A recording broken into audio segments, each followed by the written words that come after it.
It's my party and I'll cry if I want to. Cry if I want to. Cry if I want to. But you would cry too if it happened to. Do, do, do, do, do. Bow, bow, bow, bow, bow. Nobody knows where my Johnny has. Johnny has gone for a while. Why was he holding her hand when she's supposed to be. Wrong line. I forgot it. What's the name of this one? Oh, yeah.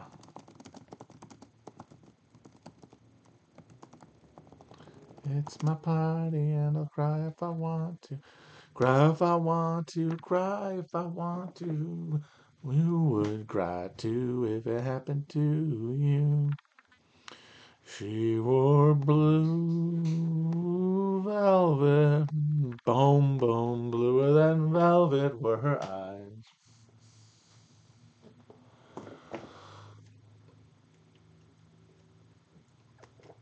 And I still can see blue velvet in her eyes. Hey, folks. Who the fuck is this asshole? Very good question. I'm sorry. Was there a game ball happening that I interrupted? I'm sorry. I'm sorry I interrupted your nerd festival.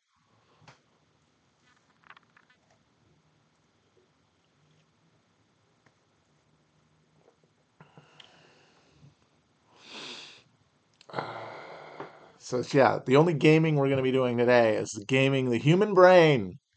We're going to be hacking its neurons and unleashing and dumping into the ether its secret treasures and candies. Montreal is not sold out. We just said that because the stupid Ticketmaster wasn't working for a while, and people assume that. It's not. Buy the stupid tickets, you frickin' Canucks. You fucking poutine eating motherfuckers. I don't know. We might not sell any tickets in Canada. I don't know. I never understand why anybody outside of America listens to the show, honestly. I mean, it's just sick. So, whatever. I don't care. I'll just eat poutine on the stage alone.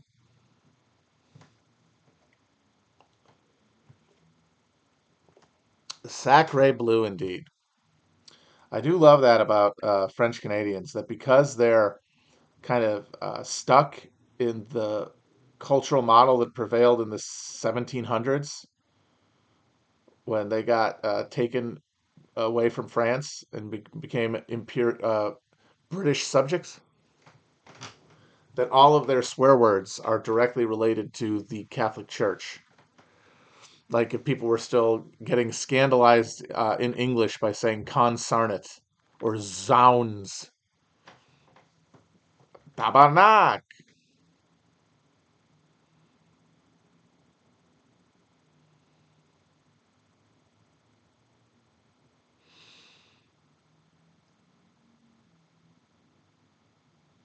And I guess that's what happens when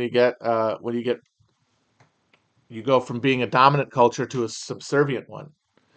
Is that the organic sort of development gets arrested because you're no longer have access to the proteins, the resources, the cultural material resources that develop a culture, which is why they had to have that quiet revolution, and then also had to have the emergency, where French Canadians are running around fucking murking state premiers.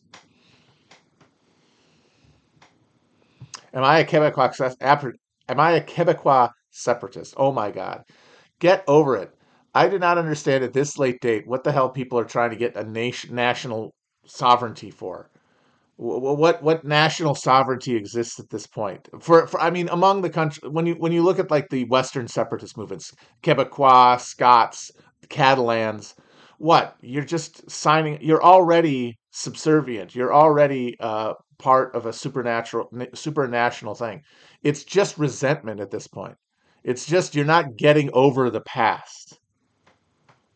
That's essentially what it is. It's just bad sportsmanship. Like, move on. We're all subject to the dollar for now, and that is the fucking national imperial structure that we're within.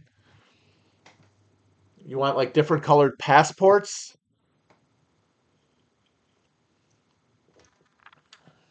I mean, you get this. They make you speak French in Quebec for the most part, right? Like, they don't. They take that shit seriously, so they get to speak their precious language. I mean, honestly, Canadians, tell me the truth here. If Quebec did separate from Canada and became an independent country, would not the biggest policy change wrought by that simply be that they would have a much, much stricter immigration standards than current Canada? Wouldn't that just be it, realistically? What else different would they do?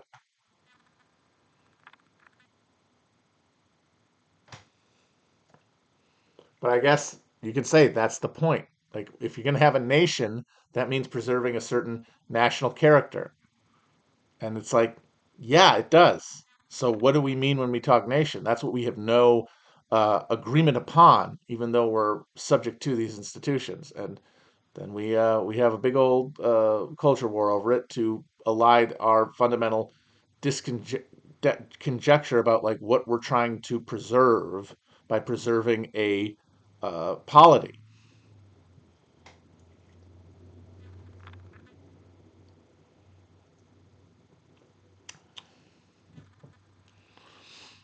Better Call Saul is good. You know what? I'm finally watching the sixth season, and I am sorry. There is good stuff throughout the show, but the way that the fucking Gus Fring, hey, remember Breaking Bad shit eats the rest of the show as it goes along is just a missed opportunity, is what it is. To me, the promise of a Better Call Saul show was a show with a different tone and a different theme than Breaking Bad. Not just the same thing over again from a different perspective. That to me was like, why do a spin-off of a show that's completed? To do a different, not just narrative angle, but thematic, tone, aesthetic angle. But aesthetics, nobody gives a shit about that anymore. It's like, no, this is what a hour-long show that I'm supposed to think is good looks like. These are the themes of a show like that. This is the visual palette of a show like that. Like, to me, the ideal Better Call Saul is like a 70s Rockford style case a week show about Saul getting into schemes and shapes in the legal community in Albuquerque. And you can say, "Oh yes, but the show we got instead is so good."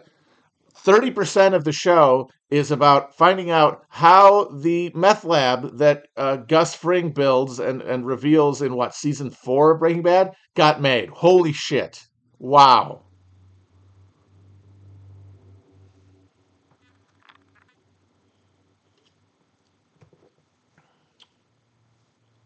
So I'm just saying, yeah, there's good stuff throughout, but especially as the Lalo shit just ate the rest of the show in the last season, so that you don't see Saul become Saul Goodman until the very end of the fucking last uh, color episode.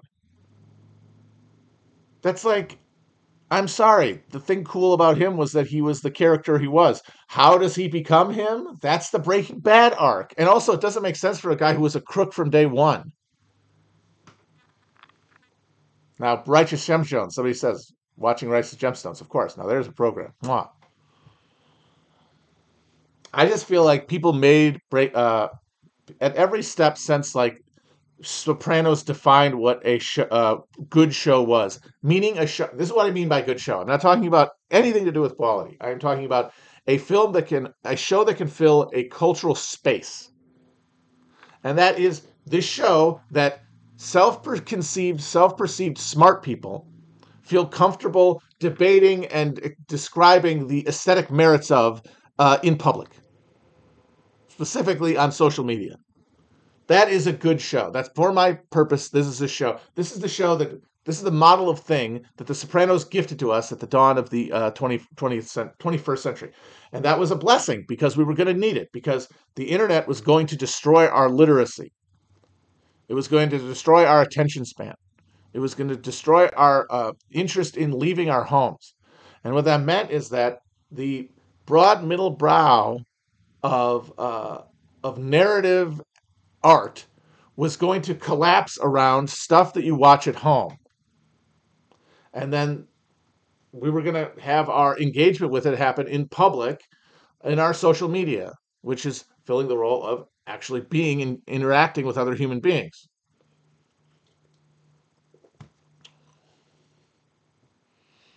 No, The Sopranos was not that down. I mean, it was incredibly well reviewed.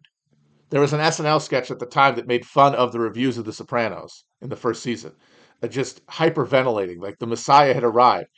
But like it did not become a phenomenon for a little bit, and that's because people came to the lifestyle of at that time reading at work at their shitty boring jobs, sitting down and reading uh, online recaps.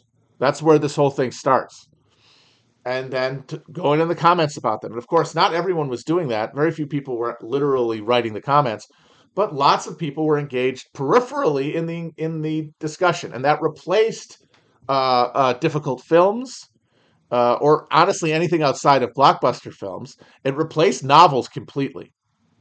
It took away both of those things from like the cultural conversation and gave us a new thing, easier to consume than those other things, like literally easier to consume. In that, easier than a book, in that you don't have to read, you can just stare at the screen. Easier than a movie, in that you don't have to leave your house to see it. Easier.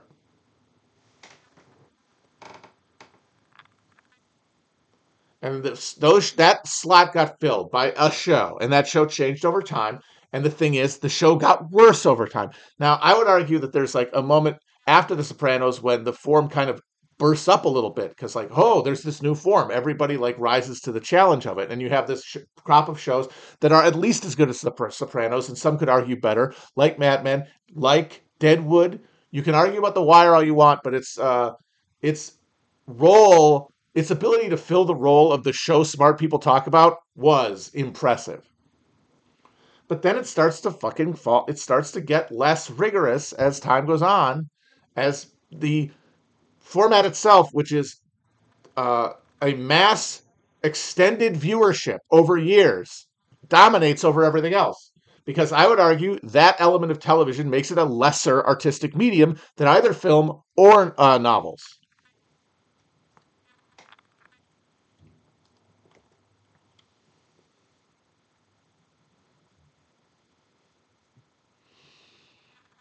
Easier, lesser. And keeping people watching makes the genre stuff that's like supposed to be the sweet to the salty of the more like modernist character based stuff overwhelms the palate. And Breaking Bad is really where that kicks in. But Breaking Bad is much more genre-y than any of the previous good shows, and as a result, people had to work harder to make it mean something. And after that fell off, like the economy of television changed, all in ways to make shows worse in general, to make it so that the show that like rises up is going to be worse. Then we had Game of Thrones fill that spot, which is of course like even more, I mean, traditionally genre based than Breaking Bad is. More of a fantasy thing than Breaking Bad even is a crime show. And like you can argue, well, these are all good shows. I like them. I love them, in fact, at times. Gambo got me to read those stupid books, which I never had before watching Gambo. And I was at the edge of my seat as I watched fucking Breaking Bad. I mean, they were effective. But as a thing that everybody should sit around and talk about and discuss from like a critical literary perspective, absolutely not. Move on. But there was nothing to move on to. There was nothing else that everybody had experienced to talk about. And so that's what they talk about. By the time Better Call Saul shows up, it's the only thing with any connection to that era still around. And over time, its need to remind us of that connection to a previous Belle Epoque of prestige television overwhelmed everything else. And by the end of the show, it's a third, the Salamancas versus Gus Fring. Like, just to remind you, hey, this is the show that you really liked. And then just watching everyone try so hard to wring something out of the show, it was annoying, honestly. But I understand, because what else is there to talk about? And that's all we really want to do with this stuff, is talk about it. We're just letting it wash over us. The real work is afterwards. Hell, half the time we're not even really watching it. We got our phones in our hands.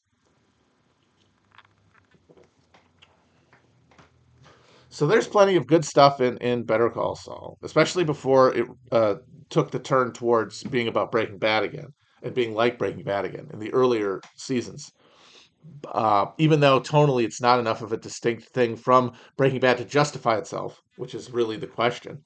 Why are we making this? If it's just another Breaking Bad season, then we're just doing a reboot. Who cares? The answer needs to be like, there's another thing we're exploring here, another aesthetic element of the setting we're exploring.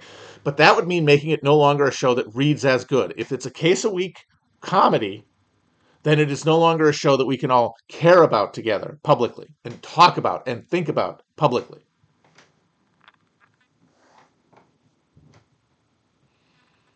So anyway, that is my case against the show.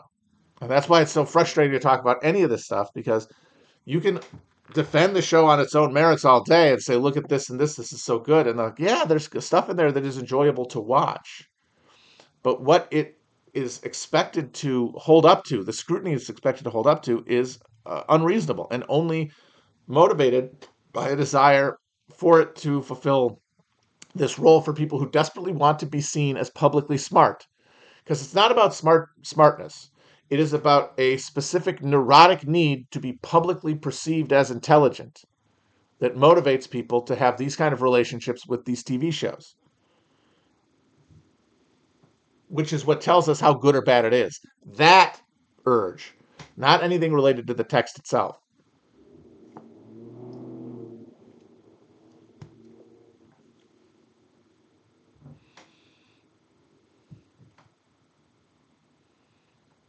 Yeah, the relationship between Chuck and Jimmy is very good and could have been the engine, honestly, for a show to, like, even if you don't want to do wackier and you want to have more of a tragic edge to it, but you could have based it around a less intensified but sort of more long running version of the Chuck Jimmy dynamic. That could be like the drive of the show, but like they had to kill him off because they had to make way for all of this Breaking Bad bullshit. See, somebody says I hated the Chuck stuff. It doesn't make me dumb. No, it's all about as smart as the rest of it. None of it is smarter than any other parts of it. Some parts are just funner, more fun, and that's the part about these shows that gets totally annihilated. The aesthetic element in their evaluation, because this is all a Calvinist fun denying exercise in the first place. Wanting other people to see you're smart, doing homework for free. That's not somebody who wants to have fun. That's somebody who has created a twisted, perverse, repressed inversion of fun. A Calvinist, in other words. So they can't recognize, they cannot, they can recognize it maybe by perceiving it, but they cannot recognize by positively describing and affirming it when they see it. And man, just as the last thing, people who thought Lalo Salamanca is some epically cool villain, I do not understand. Like, what was it? Was it the mustache? Like, oh, he's jolly, but also evil.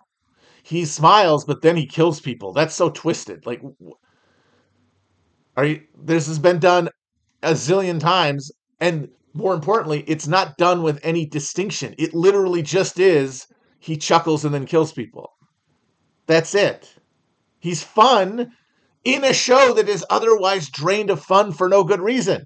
Like, one of the reasons people like Lalo is because he introduces like this wacky element that should already be there in a show about Saul Goodman, but is instead completely absent because of the serious stakes of all this shit.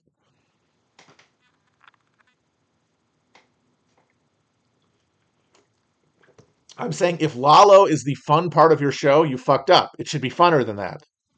It should be more fun than this. This is a minimal amount of fun. See, I want to have like a review column about television where I just review the meta context of reviewing television shows because I do have a lot of takes around TV because I'm as much of a fucking neutered dork as the rest of you. I got to watch television more than I absolutely should because I'm like, what do I do with myself? So I'm watching this slop, and I of course want myself to be appear to be intelligent. I'm talking about myself here, but I would like to just give some ability to deceive myself, if no one else, that I'm doing something other than that by not having to like talk about these shows as if they're good or not. Like this is slop. Like for example, Andor. I've watched 2 episodes of Andor. I could see why people like it. I will probably maybe watch it at some point in the future, but I don't know. I don't have Disney Plus, and I don't really want to. I don't know how to torrent things, so maybe not. We'll see what happens. But even if it's as good as people say it is, I think it is It is the moral responsibility of anyone who watches Andor to shut the fuck up about it and not ever say it's good, not ever say a word about it, even if it means it gets canceled, because it is criminal that that Tony motherfucking Gilroy, who made Michael Clayton, which is one of the best films in the best film decade of like the past 30 years, 2007, and is like a proven filmic pimp. Uh, and obviously had plenty of ideas for his own work that he couldn't make because they would only let him do something if it had bleep bloops in it, is now being forced to make a bleep bloop show. And the fact that it's the best bleep bloop show is totally immaterial to the fact that it is a crime that this should be where we're given what we're giving Tony Gilroy money for. And now we're going to cheer this lack of standards. We're going to hoot and holler and slap our fins together. That is criminal. Watch it and enjoy it if you think it's good, for the love of God, but keep your mouth shut. Keep your mouth shut, eh? And like the number of people, this someone points this out, say, oh, the politics are good. What? So what? That's homework. Okay, kids, so tomorrow you got to watch Andor and then have a book report ready for a class about why it's epically communist. Did I say something with a Wisconsin accent? It does come out sometimes. It does come out on the vowels. Oh my God. You want some toast? That's my favorite part of the Wisconsin accent is the way they do OA. Toast? Boat? We're going on the boat.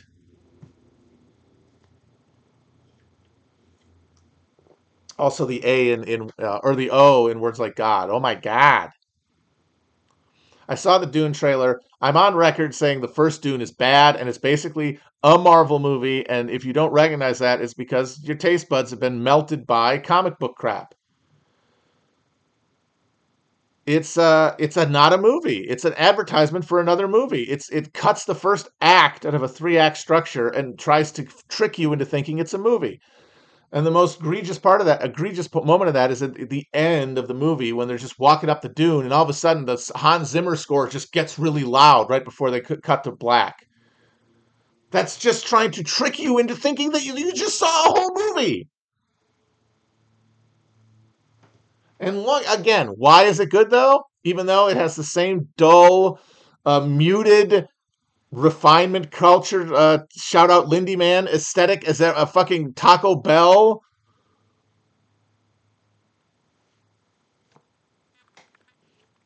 It's got the same it's like, oh, Hans Zimmer, Desert Planet movie. What are you going with? How about this? Tribal instruments. Holy shit, you're a genius. Like the Muzin sound. Wow, unbelievable. Oh, boomer energy. You people, yeah, because you children have given up the idea that a movie should be a story. Apparently that Above the Spider-Verse movie that everyone's creaming themselves about and that I'm probably not going to see, it ends with just a little of the middle of a scene cliffhanger. Is that correct?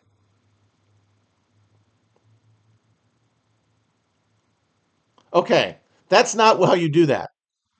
That's not how you do the middle part of a trilogy. Has anyone seen Back to the Future 2? You fucking children. Have any of you guys? I love how I'm like arguing in favor of stuff that was considered slop in 1980s. It's like, yes, it was considered slop in 1980s. Now it's good compared to the slop we have now. That's just how it works. Take it up with the second law of thermodynamics. But that movie tells the whole story about Marty having to go back and I'm sorry, Back to the Future 1 uh, and Back to the Future 2 both end with invitations to watch the next movie. At the end of Back to the Future 1, they go, "Your kids, something's wrong with your kids," and then they go away. And then at the end of the third one, you find out that Doc is in the Old West and Marty's got to go back for him. But in both of those, they tell the whole story and then they introduce this next link in the chain to a new story. They do not just stop the movie and then say, "Come back for it again." That's not a movie. That's not a film. That is an episode, what, of television. And clapping like a seal for it is clapping for the fucking Klein. I'm sorry. And again, watch it and enjoy it. It's all we have. Who am I to blame you? But then keep it to your fucking self, for God's sakes.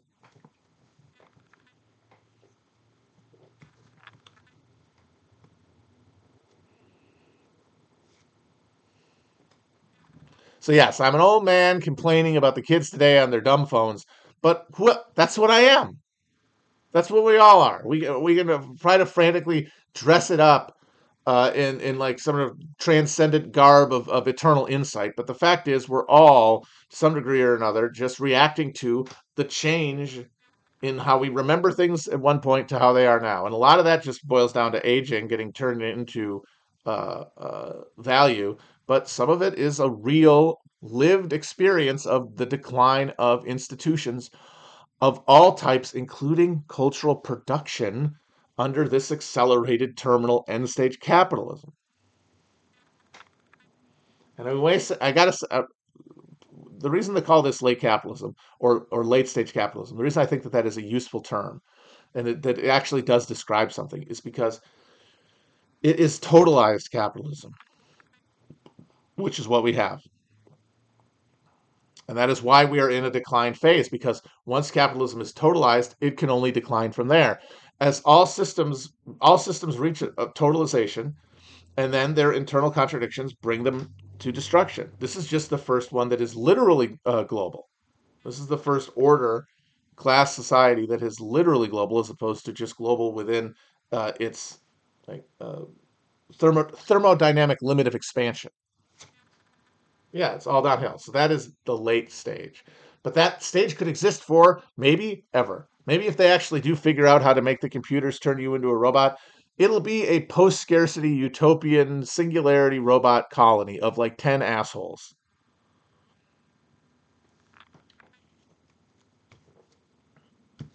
And the rest of the world is a parched desert. I've talked about before on this pod, the stream, what have you, a while ago now. I talked about a short story called "The People of what the fuck's it called? The People of Sand." And that short story, "The People of Sand and Slag" by Paolo Bapaguapoli. He's some sort of dago. And it's about late stage capitalism. It's about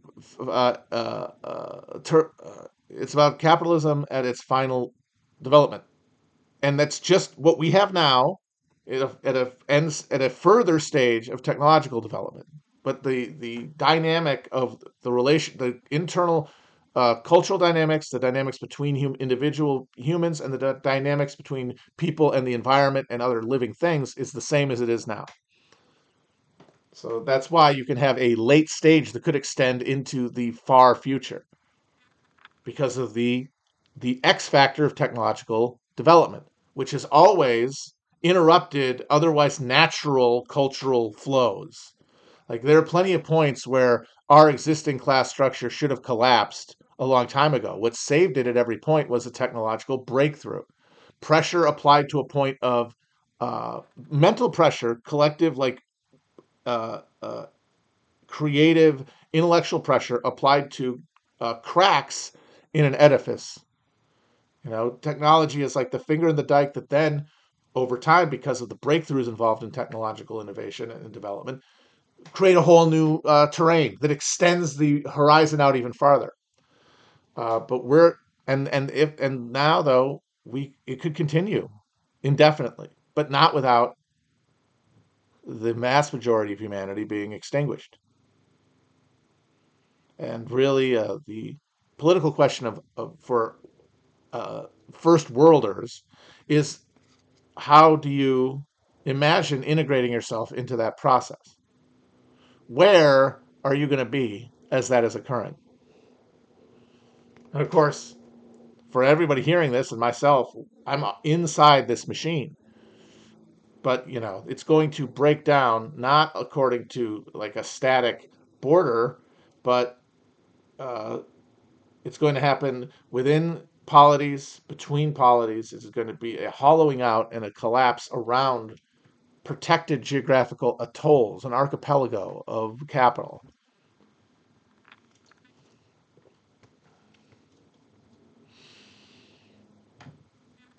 The air in California is incredibly clean, actually, because there haven't really been any wildfires yet, and a lot of that is attributable to the fact that it rained like crazy for early this year. It rained almost the entire month of January, so stuff's a lot wetter. There's less tinder.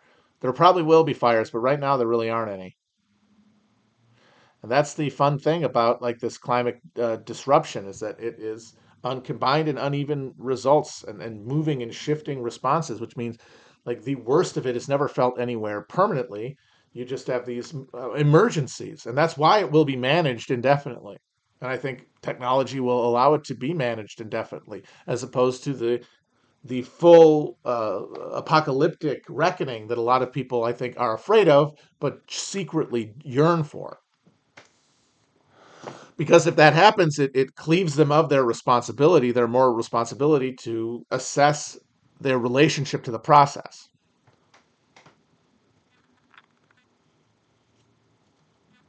Somebody says Polar sucks. Polar's pretty good, man.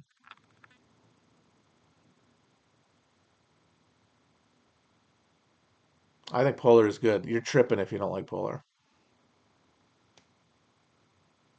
Oh, so we recorded our show earlier. Um, so we're not going to have anything about the affirmative action ruling on it. I don't know how much there is to say, though. Like everyone, I think, knew this one was coming. Uh, and also, at this point, you got to really wonder, like, how crucial is this in like the broader sense when you consider how few people like admission standards to selective universities refers to, and also the fact that Roberts left universities the leeway to consider race but on an individual standard, which since they already have a black box admissions standard, they can just claim that they do every time. There's no enforcement mechanism. So if they want to keep doing it, they'll keep doing it. I don't think they're going to. I think that their ideology there is protected and cocooned enough that they will keep doing what they were doing anyway. Uh, it's very funny though, because like if like a lot of white people are very happy right now, but like if they took this seriously, which they won't, if they took this all the way seriously, all right, we're getting rid of race completely. Well, then guess what? You're still not getting into a university, but it's because an Asian person took your spot, not a black person. Congratulations.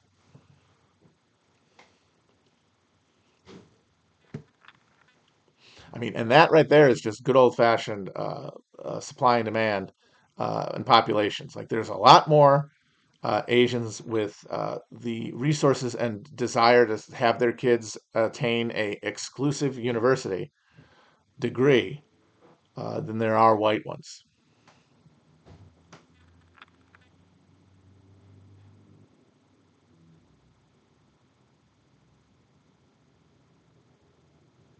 And yeah, like exclusive universities should be bulldozed.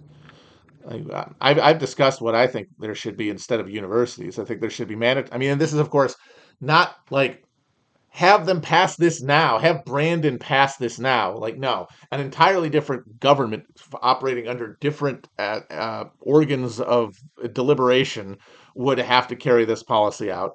But it would be national service for all kids for a couple of years where you go somewhere in the country that you aren't from, meet other kids who aren't from there, and work together on some sort of goal. And then while you're there, and then also when you come home, you will have access to locally available education in any subject you choose for free. And for stuff that is more intensive and requires like intensive educational infrastructure, you'd have centers for that where people who wanted to do that work could go.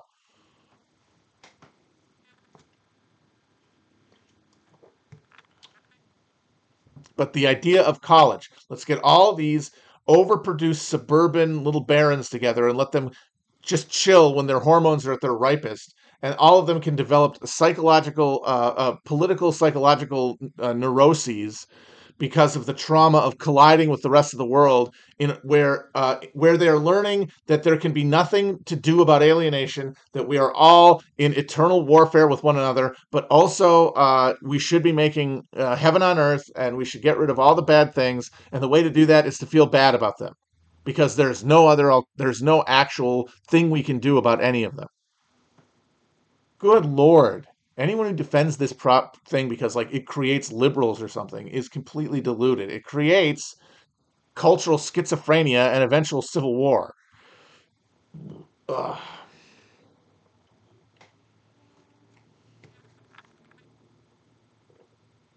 Like, how about you come into adulthood, hormones and all this going with a bunch of other people who are all working together on a common project? Holy shit!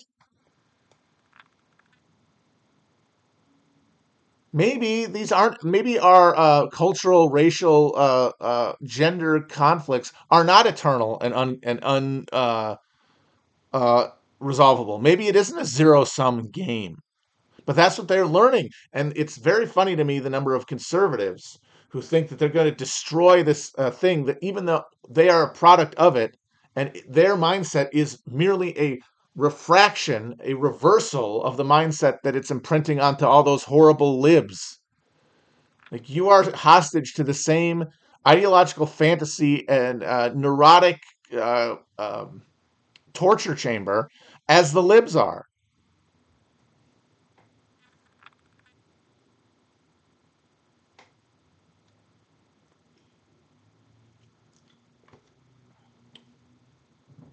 Like, oh, we got to replace the curriculum at Harvard with Cicero and shit. It's like that's what it was for a long time, and it still produced eventually a culture of liberal neuroses because that's what academics are going to generate. For a very long time, conservatives would complain about how all the universities are staffed with liberals or communists. And for one thing, that wasn't true in many of the disciplines like business and stuff. But more importantly, conservatives uh, wanted to make money. A conservative of like intelligence and drive, the person who could complete like a multi-year a postgraduate course in any subject, would rather make money than dick around and the fucking quad. What of value is to be found here? Value is to be found in the market. I'm going to go and fight in the marketplace. The entire idea of like we need more conservatives in universities, it totally missed the sorting mechanism that puts people into jobs. The people who want to hang around college are the people who don't want to go out into the market for one reason or another. Either they don't think they can hack it, or they think it's wrong to do so, and usually a combination of both. Like the decision that, oh, it's immoral to engage in the market is often paired to I would be bad at it. I certainly know it's true in my case.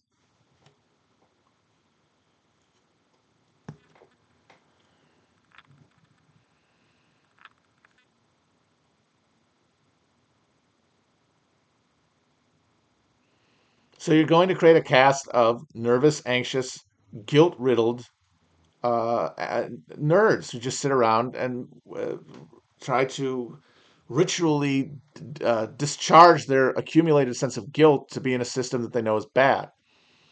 Now things are decayed so much that I think that there is something to the conservative demand for like conservative conservative affirmative action in universities, just in the sense that there's nowhere to make money. People are like, even people who would rather make money are finding like, oh no, maybe the academy is a better option. It's a more stable job environment. But of course, at this point, it isn't. The profession has been destroyed. So there's nothing like the conservatives and the libs are fighting over like the future of academia exactly as it's collapsing.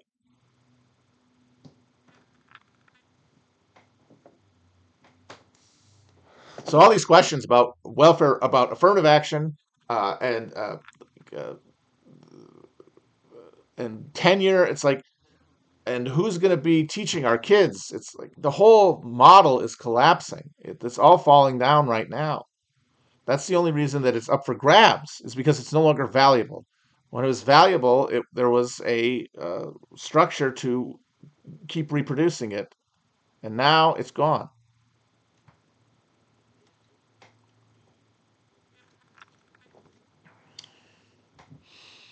And they had to dismantle it. And how did they dismantle it? Well, they dismantled the new left, which is mostly students, partially by giving a bunch of them jobs in the academy.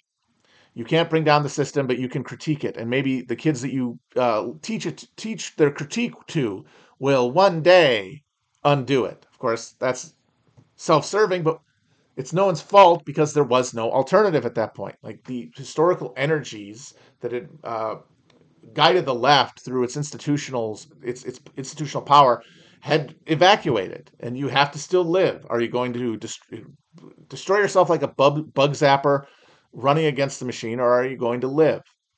And that's a question we all have to ask. And I honestly don't think that you can judge anybody who makes either choice because they're making them individually. A lot of people are going to make the choice to go along, and the best compromise they can imagine is I'll get the same quarter lot that my parents did that I thought was bourgeois sellout murder. But because instead of working at a factory or working on Madison Avenue and contributing to the war machine, I am on the campuses deconstructing all of the propaganda and the systems of power, and I'm teaching the kids how it works and all this stuff. And so that's worthwhile work that needs to be done uh, to oppose this thing without opposing it.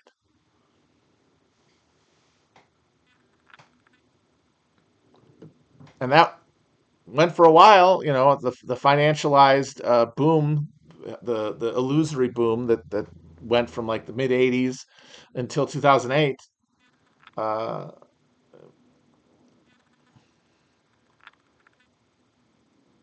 the home based speculative boom that was filled in for like a productive economy as we were dismantling ours. But at the end of the century, the bill comes in, and this system has to be destroyed. Like the idea of a big pool of academics sitting around and talking to kids, that's going away, and you're going to be replaced uh, by proletarianized thought workers, intellectuals who are essentially Uber drivers because they're getting paid per class with no benefits or guaranteed of employment. So who's going to do that? Who's going to allow this institution to be destroyed when these people care about it so much? Administrators, which is that strata of people within this, overproduced elite who can be bought off and can convince themselves that the work they do is meaningful. And what you have to do to convince them is you need to give them way more money. And lo and behold, the more money you give people, the easier it is for them to pull some bullshit reason out of their ass that what they're doing is meaningful.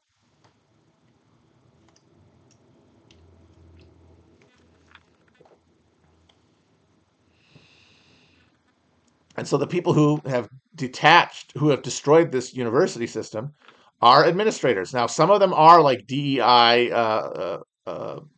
inclusivity people, and those people have a ready-made explanation to themselves of why they're doing. But most of them are just essentially academic bureaucrats. And if you give them the power to do it, and you give them enough money to motivate them, they'll do it.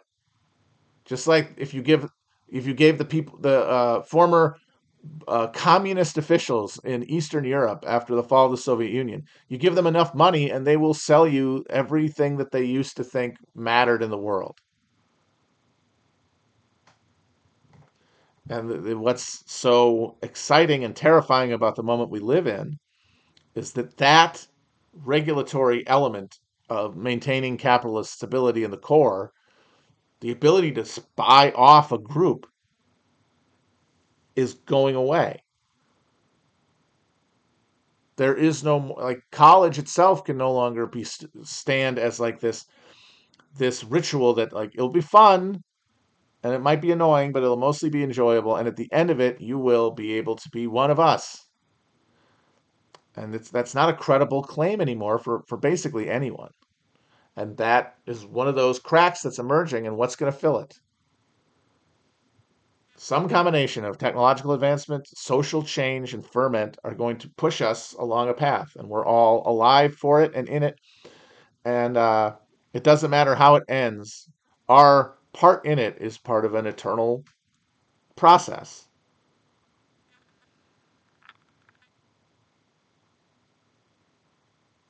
So yeah, that's why there can never be a black pill. It just doesn't make sense. You're alive.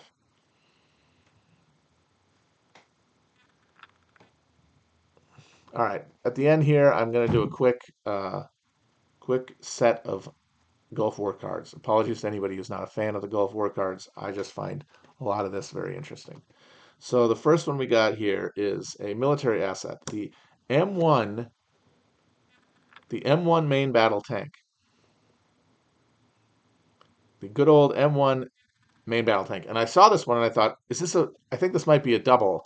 I remember we did a main battle tank that wasn't the Abrams tank. Is that the same one? And then I look back through them and it's like, no, we did this one. We did the M60 main battle tank, which I think is the coolest looking one. And I was just like, God damn, that's 3 main battle tanks. We got 3 main battle tanks. What does the word main even mean? That's how you know you got a fucking military empire, when you got 3 main battle tanks. Seems like you should have 1 main battle tank. That's your main battle tank. Do the words have meaning or not? So this, though, is the M1. This is the M1 main battle tank, which looks more like the Abrams to me and therefore less aesthetically pleasing. Uh, oh, main battle. Like you use them in the main battle as opposed to the outer battle? I don't know. In 1976, the U.S. Army awarded Chrysler the contract for 11 XM1 vehicles, the forerunners of the M1 and M1A1 Abrams. The first A1 M1 had revolutionary gas turbine engines and a 105 millimeter main gun. The fire control system included laser rangefinder, full solution digital computer, and day-night sight. A later version, the M1A1, included a 120 millimeter main gun and an integrated air conditioning system. Wait a minute, some of these don't have air conditioners? Motherfucker.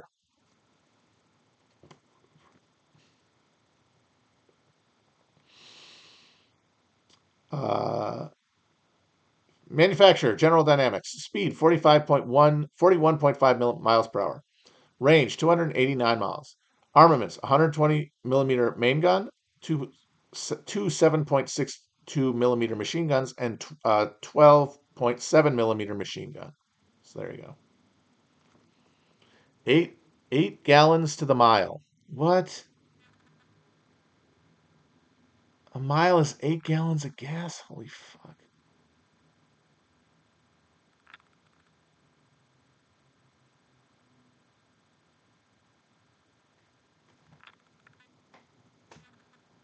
I already said something smart. This is the card time. This is a very funny one to me. Military skills. Fitness. Fitness. Fitness, folks. Don't we love it? Fitness of mind, fitness of body is the slogan of the U.S. military uses to encourage health.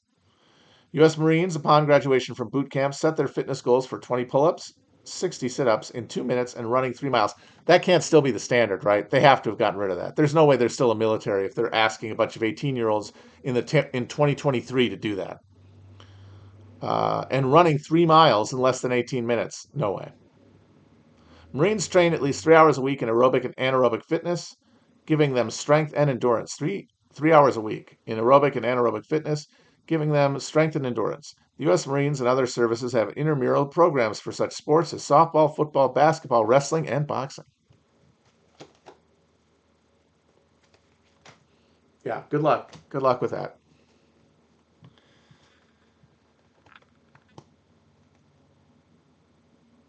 Uh, so we've got here government, Congress, the clown car. Is this Cirque du Soleil? Where is this building?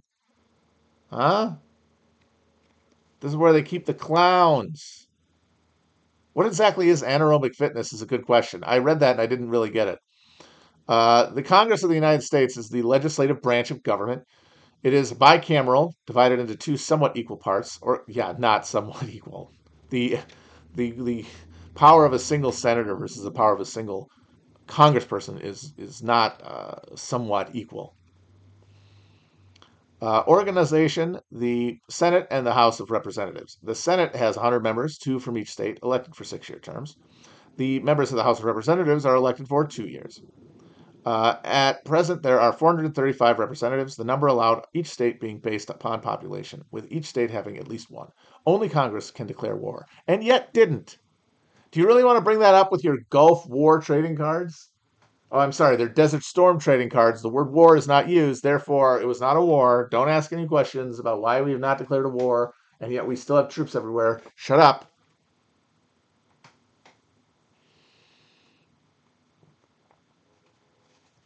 No, it said aerobic and anaerobic.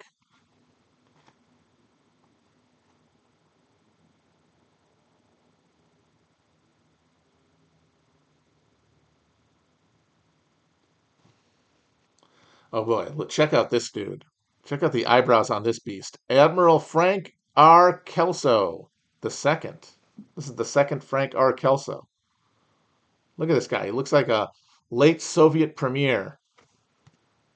This is the guy who found Brezhnev dead in his borscht. Following graduation from the Naval Academy in 1956. Oh yeah, someone said Michael Aquino eyebrows. Very interesting. Kelso served in the cargo ship USS Oglethorpe. Wow, cool. Before attending submarine school in 1958 and 1960. The submarine guys are mutants to me. I could not think of a less appealing thing to do than to go into a submarine for an extended period of time, and even like one that you know isn't going to implode. It just you can't. There's no sunlight. What's wrong with you? You don't have to do it. It's all volunteer. That's the wild thing. Nobody gets assigned to sub duty. These freaks are volunteering. And I'm sure part of that is that you get faster promotion because of that, but perverts. Yeah, they give you more money, of course. But you'd have to be a sicko. From January 1969 to August 1971, he served as commanding officer of the U.S. Naval Nuclear Power School in Bainbridge, Maryland. On June 30th, 1986, Kelso was promoted to admiral and assumed the duties of commander-in-chief, U.S. Atlantic Fleet. He became the U.S. Navy's 24th Chief of Naval Operations on June 29th, 1990. So this guy is in charge of sending the uh, aircraft carriers into the Persian Gulf to just launch those fucking tomahawks.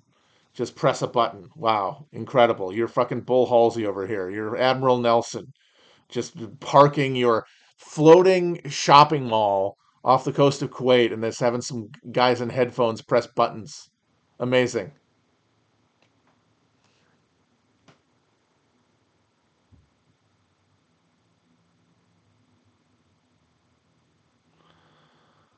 Born Fayetteville, Tennessee, USA.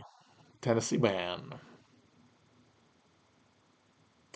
Birth date, July 11th, 1933. So he's probably dead. right? Frank Kelso, probably dead. Somebody check on that. Education, University of the South. Oh boy. Sewanee, Tennessee, USA, and the U.S. Naval Academy in Annapolis, Maryland in 1956. A fine Southern gentleman with very impressive eyebrows. Dead in 2013. Well, there we go. So he made it to 80 because he was born in 33. Yeah, he made it to 80. Pretty good. What branch would I go into if I had to? Navy for sure, but not the fucking subs. I'll swab the deck, baby.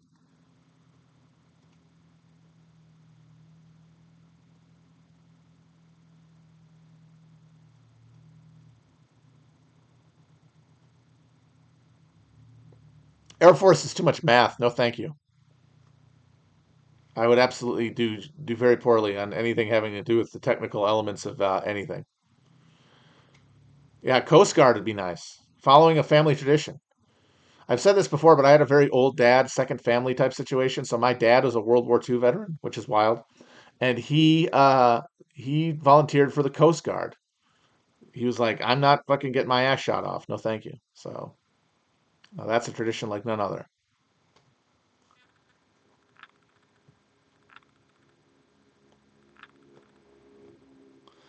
All right, geography. We've got good old Lebanon. Lebanon. Good old Lebanon. Lebanon has been racked by clan warfare for centuries. You could say that.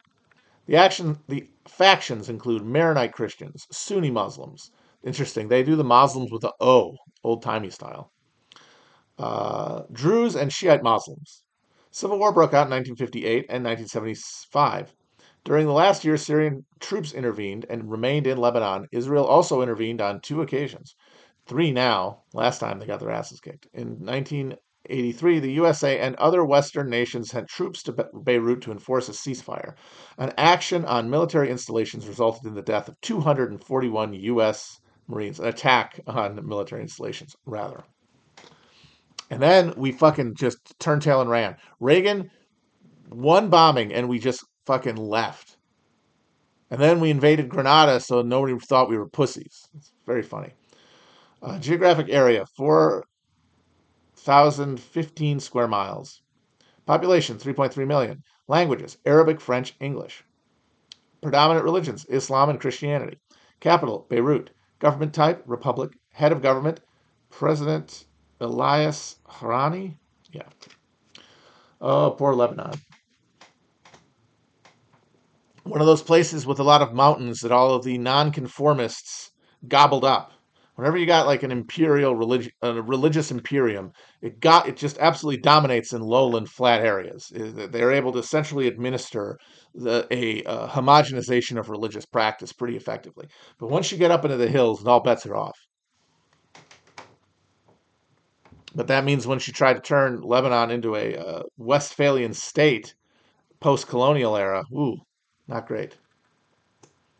That's like one of the very few times that the Irish have been deployed militarily in the world. They were the two big like Irish military adventures outside of the domestic ones of the 20 post-war period when they were like no thanks to World War II and then stayed neutral. Is they were UN observers or they were UN peacekeepers in the Congo in the early 60s when there was this attack by like the I think the Katangan rebels on their position, and they did a work drift standoff for like a week. They made a Netflix show about it, and then the other was that they were peacekeepers uh, occupying the area between the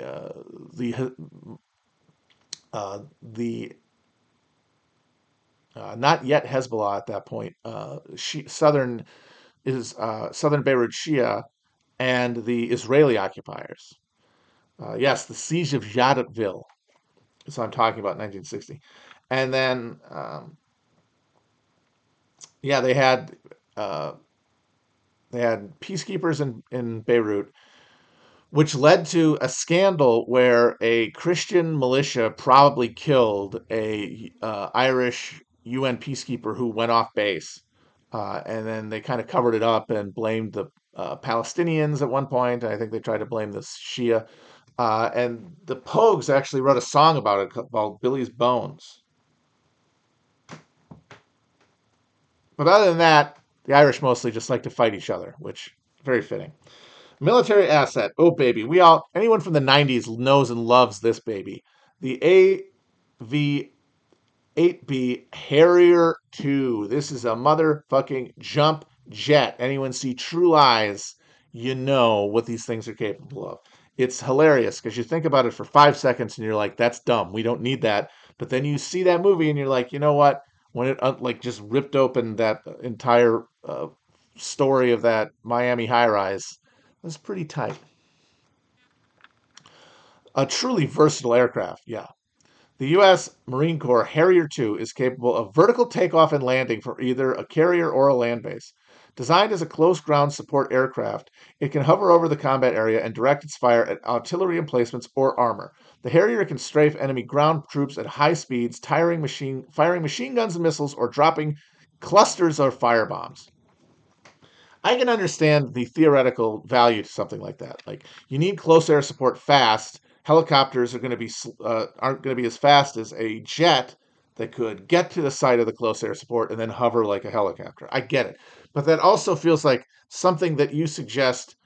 Uh, just like the 15th hour of brainstorming, when you have literally no chance anyone will say no to anything that you suggest. You know those guitars that are like double guitars? It's like, what if there was a plane that could just like go like that? And they're like, yeah, let's do it.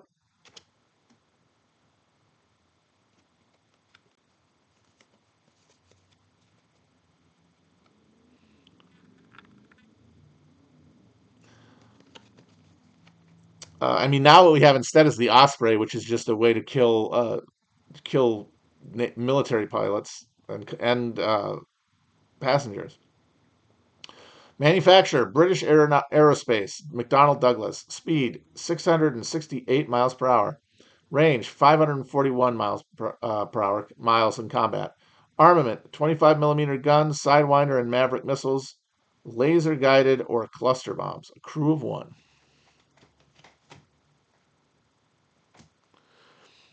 Yeah. Honestly, just worth it for True Lies. Even if it never did anything else. And I honestly don't know if it ever did. Has a Harrier ever been used in combat? Somebody tell me. Military asset here. A Knox class frigate. We got a frigate, guys. We got a motherfucking frigate. Oh, the Falklands. Oh, man. The bloody Augies.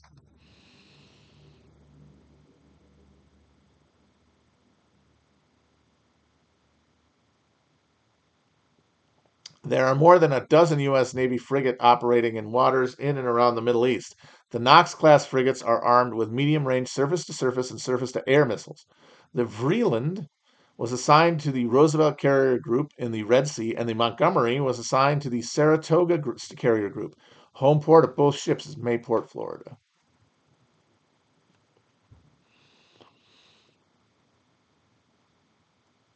Displacement 4,250 tons fully loaded. Length 436 feet. Speed 27 knots. Ah, knots. Array armament: Harpoon and Sand Sparrow missiles, Sea Sparrow missiles, one 5-inch gun, four fixed torpedo tubes, and one. I gotta get bifocals. One Phalanx, CIWS. A crew of 288. That seems like a good number to have. You got a good group there. Those those aircraft carriers, it's like a cruise ship. There's thousands of fucking people. And then we've got intelligence file. Oh boy. We had Judaism and now Islam. Oh boy, this will be awkward.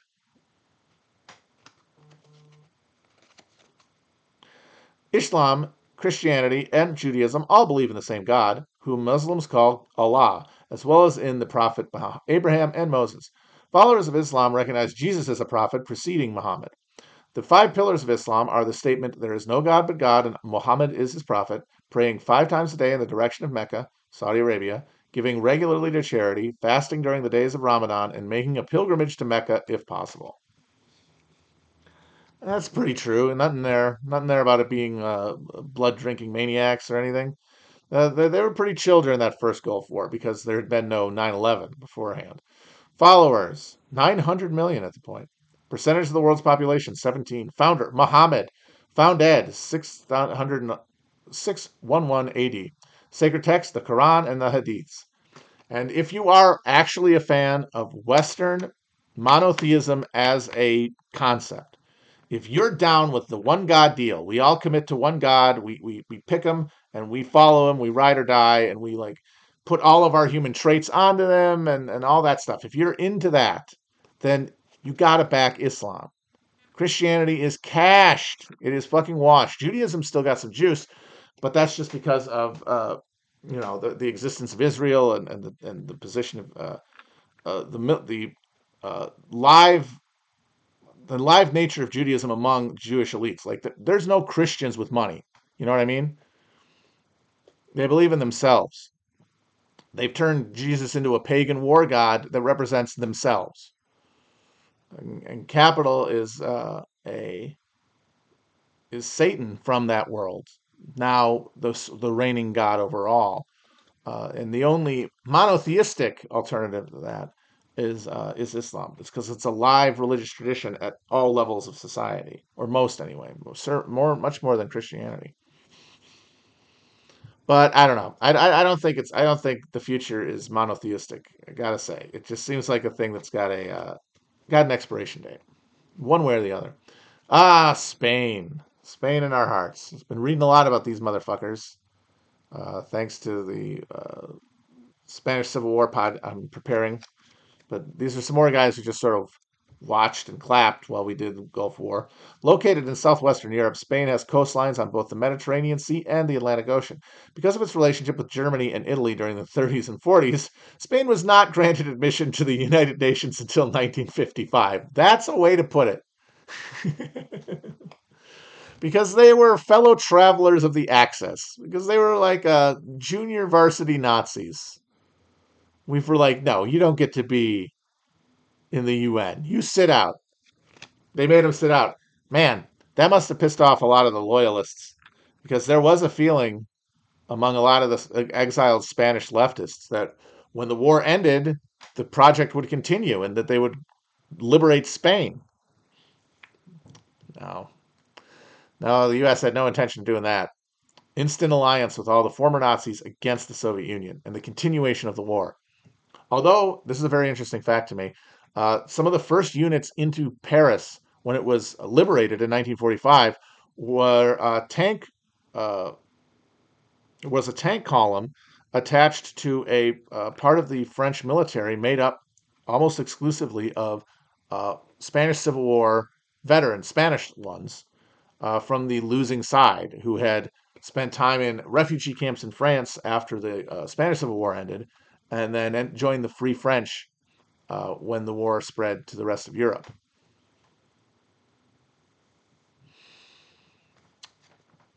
But they could never really pull off fascism, like classical fascism. They did not have a dynamic enough urban middle class for that. Uh, they just, instead of that, they did a leisurely agriculture, a leisurely move from from the country to the city under gunpoint, but not through popular enthusiasm. No, thank you. Well, I mean, so people say, "Oh, they're too lazy." Someone says, "Too lazy." It's sunny. It's really, really sunny all the time. Why would you want to be up and doing stuff? It's not logical. It's not rational, and it does not serve the human spirit to go against that. Geographic area: 194,900 square miles. Population: 39.6 million. Language: Spanish. What a shock. They're one of those countries that's got a whole language named after them, which is always cool. Uh, Language, Spanish, as I said. Predominant religion, Roman Catholicism. They had got the Catholicism out of them like 100 years ago. Like the working class people were atheists in like the 1800s. By now, there's just like five old ladies in black hairnets who go to church. Government type, constitutional monarchy, head of government, Prime Minister Felipe Gonzalez Marquez. Yeah, so there's Spain. Just. Oh, I forgot this part. For Operation Desert Storm, Spain supplied naval units. Okay, cool. I'm sure they were very integral.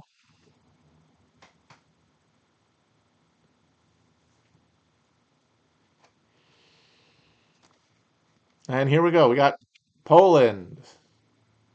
We forgot Poland? No, we remembered Poland. We'll never forget Poland. After being a major independent country for three, I think I've read this one before. Yeah, I'm pretty sure I did. I literally forgot Poland. That's funny. All right, well, there you go. No last one because it's fucking Poland. We already. One of the worst flags, by the way, on earth. Just very uninspiring.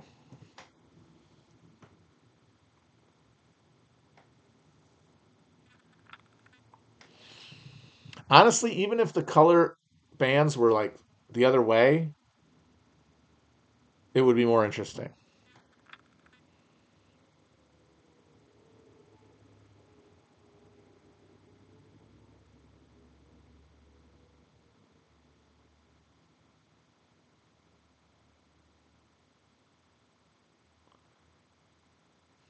I don't like tricolor flags either. They're very boring to me too. Those are Z generating uh, flags. All right, I'm gonna go. Talk to y'all later. Bye bye.